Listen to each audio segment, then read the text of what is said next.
Hey guys, so today we're going to go over a multi-threading example, and this is the same starting point that's on myCourses, so you can download that code off of myCourses and follow along if you want and do it yourself, or you can just watch the video and we'll cover everything that's in the file here. So first off, we'll go all the way down to the bottom here, and we have an account class. This is going to be a similar example of what we talked about in class. So we have a balance that's a class variable. We have a constructor, and we have our deposit and withdraw methods that add and subtract from the balance, whatever amount we pass it, and then we just have a get balance function that returns what the current balance is. So moving up here into the middle of the file, we have our two tasks. So we have a withdraw task and we have a deposit task, and you can see they both implement the runnable interface, so we know we can run these as threads. And you see here we have the run method implemented for each of these. So it's pretty basic. We go through, we're going through in a loop, so we're going to run through a for loop. So 10 times we're going to go through, we're going to withdraw from our account and or deposit into our account, and then say that what run another loop we're through, and then what the current balance is of our account class, and then we're going to go to sleep for 500 seconds. So up here in our main method, and you can see we have our account class up here, our account instance. So up here in our main method, we're going to go ahead and get started. So we need to create two instances of our one of our withdraw tasks and one of our deposit tasks. So we'll just create a new instance of our task. We're going to call it WT and DT for our withdraw task and our deposit task. If I can spell it right here, deposit task. Okay. And yeah, there's no constructor. So that's it. That's how all we're going to do to instantiate those. So then we're going to go ahead and create the threads for those. So our withdraw thread, or our W thread. So we'll create a new thread, and then remember we pass our runnable object to the constructor of our thread object. So this is the same thing with our deposit thread. We'll go ahead and create a deposit thread. We'll pass it our DT, our deposit task. And that's it. So we've created our threads. Now all we have to do is just call the start method on our withdraw thread and our deposit thread. And that'll kick off running our task. And so then the last thing we want to do here is we'll just want a printout statement. We'll see what our final balance is at the end of everything running here. So let's print out our final balance, and then use the get balance method from our account class. And that's it. So we've created our task, we've created our threads, and we started our threads. So, and then we'll print out our balance. So we'll run the file now. Okay, so you see it's running here. You can see we're printing out our current balance. We're running through all of our tasks. One thing we notice here is it's printing out our final balance first. So that's not ideal. But other than that, it's kind of looks like it's working all right. It's going through all 10 times. It's printing out our balance. The balance is changing as we add and subtract values from it. So yeah, seems to be working okay. Other than that, I mean, 0 is the balance we expect, but we can run it again and we'll see. Well, this is interesting. We're seeing some different values. This time we're seeing some negative values. We're seeing some zeros. We can run it again. Still printing out our final balance at the top, but this time we're getting, oh wow, we're getting lots of negative values here. This guy is very much in debt here when it runs through that last thing. So there's a few things wrong. A few things we need to update with our project here. So the first thing we're going to want to do is, remember we talked about when we were talking about our methods in class on, what was that, Monday. We talked about a method that would wait until another thread stops, and if you remember, that was the join method. So what we need to do is we need to call join on our withdraw thread and our deposit thread, so that we wait for those two threads to stop. And you see we're getting an exception here, unreported interrupted exception. So since that's going to be waiting, we could get interrupted, so we need to put our stuff in a try catch block there. So we'll just put both of our join calls, and we'll get rid of that too. And we'll put those into a try catch, and so we'll catch our exception if we get one. And then once those two threads have stopped, then we want to go ahead and print out our final balance. Okay, so let's give that a shot. So let's run that. Okay, so you see we didn't print anything out at the top, so good. We're withdrawing, we're depositing, we're withdrawing, we're depositing. Good. And oh, final balance 1. That's interesting. That's not what should have happened. Let's run it again. Okay, this is looking better. Lots of zeros. Okay, withdraw. Okay, there's 0. Okay, good. That time it worked.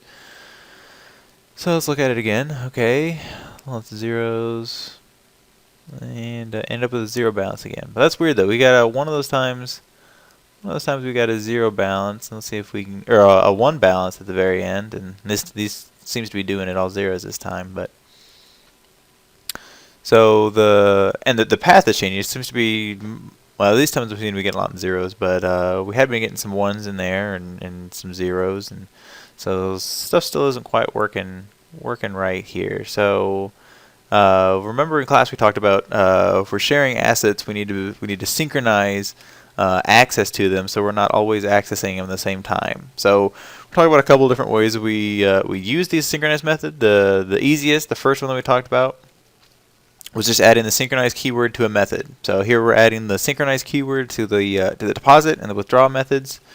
So this way, anytime anybody tries to access either of these methods, it's going to, if somebody else is playing with the balance, if something else is adjusting the balance, it's not going to let it change the balance until that other one is done with it. So that's going to lock out the entire class. Anybody who's trying to deposit while somebody else is depositing or withdrawing, it's not going to work. Okay, and so that's all it takes to add the synchronized keyword to this. Oh, sorry, that's the wrong run there. Let me get rid of that. So we can run our file, we run our code here. There we go. Okay. Things seem to be in a little bit more orderly fashion here. So we got zeros there. Okay. Withdraw deposit. Okay. It's good. Good. Things seem to be working pretty well. And most importantly, we always end up with a 0 balance there at the very end. So, yep, this seems to have helped. Every time, we're even getting zeros every time too. So every time we run through and we run this, so we're getting some difference in the orders a little bit. Stuff's printing out kind of weird, but that's more or less an issue with printing stuff out to the command line. The other way we could synchronize was with our synchronized block, our synchronized statement. So we can put our synchronized statement around our objects up here. So we can just use our synchronized statement. So it's just synchronized, and then not this. We don't want to use this, but we want to synchronize on the account object that's in our class here. So so basically this means we want to lock down our account object. We're going to do something to it, and we don't want anyone else to be able to access it until we finish here. And actually here, let's move our let's move our highlight. Okay, here let's take out and put in our closing bracket, our closing curly brace after our printout. So not only do we want to go ahead and process our deposit, we want to go ahead and print out our stuff, and then we'll release the implicit lock on our account object. So, okay, so let's run that and see what that does. And here we go. We get a nice, very orderly process here. So we withdraw, we print out our balance, and then we're done. So everything prints out in a nice, clean order here. Unfortunately, it looks like we're getting some variations in our balances. Let's see, there's some negative balances. That's not good. We don't really want people to be able to withdraw more money than they have in their account. So you see, we're getting lots of negative numbers here. Not big ones, but just once in a while we'll dip down into the negatives. It never seems to go, which is good. It never seems to go too far below 0, but it seems to be always hitting. Every time we seem to be getting a negative value anyway. Our final balance ends up being the same, but we don't really want people to be able to withdraw more money than they have in their account. So so the other way we talked about doing locks in class on Monday was we talked about using explicit locks and conditions. So explicit locks allow us to go ahead and put in explicitly create a lock, lock the code manually ourselves, lock the object manually ourselves, do our work and then unlock the code. So we also, let's see here. So let's go ahead and take out our synchronized statements. So let's go ahead and just back those out there. And get rid of those here as well. Oops, I got rid of too much here. There we go. Alright, so we've removed our synchronized statements.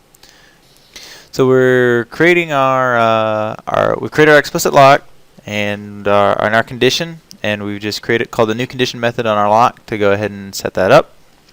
And then down here in our withdraw task, we're going to do our lock.lock.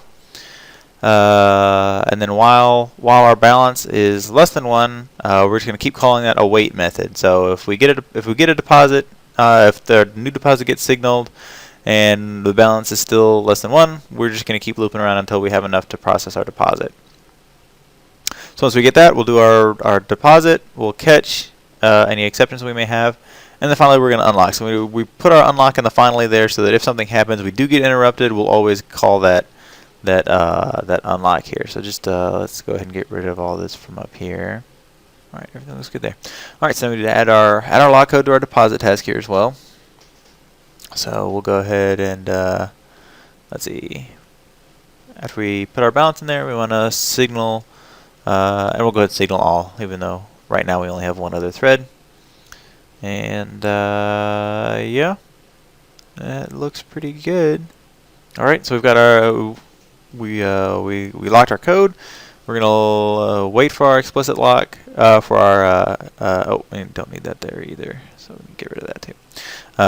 We locked our code. We're gonna wait for somebody to be signaled if our balance is too low, and then we'll go ahead and process our withdrawals. So all right, I don't think there's anything else that really needs to be done here, so let's go ahead and run our code. Uh-oh. That's not good. Legal monitor state exception. Okay. So there's something wrong here. Can you guys see what it is? I'll give you a hint. It's definitely in the deposit method there. Yep. We forgot to lock and unlock our code. So we tried to do a signal all while we didn't have the lock on the object. So the Java was mad at us for doing that. So once we put our lock and our unlock in here, we should be able to go ahead and I'll clear that line out of there to clean that up a little bit. And we should be able to run our file. Now everything seems to be working properly, and if you look at that current balance, it never dips below 0. So every time we run this project here, every time we rerun the code, yep, our balance stays 0 every time. It never goes.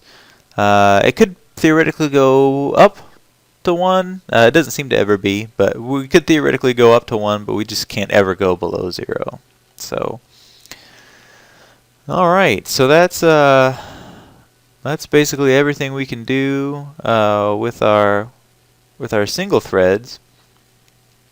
The other thing we talked about on Monday was handling and processing multiple threads at once. So using thread pools. So let's go ahead and do that now. I'm going to comment out all of our. Let me go all the way down to here. I'm going to comment out all of our single-threaded code here so we can save it for reference. But let's go ahead and try to create our thread pool.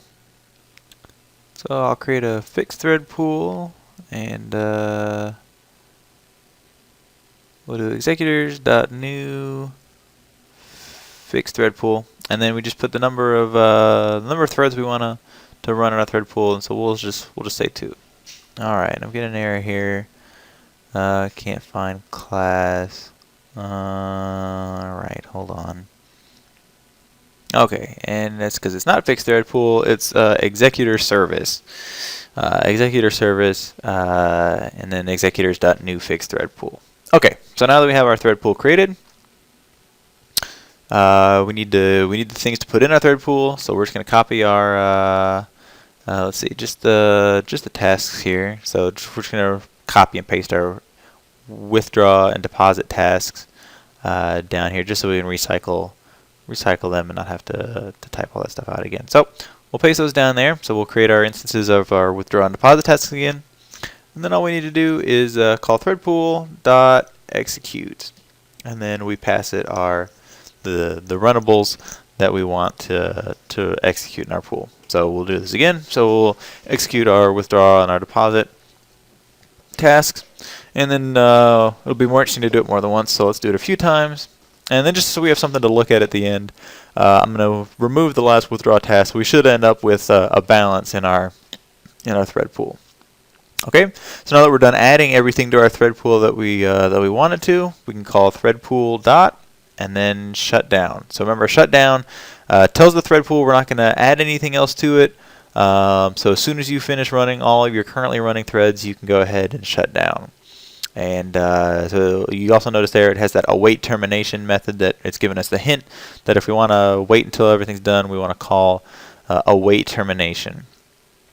So we'll do that now. So we'll call threadpool.await termination, and then we can see that we can pass a timeout, and then we can pass a time unit. So we'll go ahead and pass a timeout. So the time unit is days. We'll say 3 days. There's no way any of these things is going to last longer than 3 days. So and let's see, we're getting an error here. Okay, this is a blocking call, so we could get interrupted. So we need to go ahead and put that around a try catch there like that. So. Okay, so clean up that body there, and clean this up a little bit. And okay, so that's great. So we've created our fixed thread pool.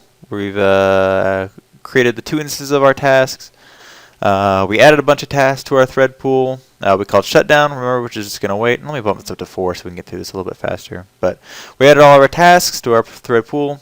We called shutdown, which remember was just going to say we're not adding anything else. We're just going to let us know when you're done executing all the currently running tasks, and then we're going to await termination and print out our final balance.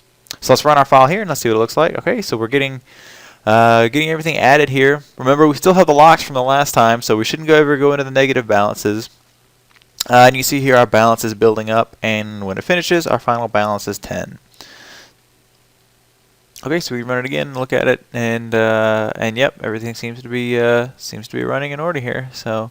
This would have been a little bit more interesting if we had numbered our tasks so that we could see as the different tasks finish, the different numbered tasks, they're all just kind of spitting out the same text no matter which instance of the task they are. So we could have made it a little bit more interesting if we would have changed it to do that. But I think this is pretty good. It shows what we're trying to do here. So okay, that's about it. So all this code will get uploaded to myCourses. I'll put some more comments in here and then upload our ending point here to myCourses.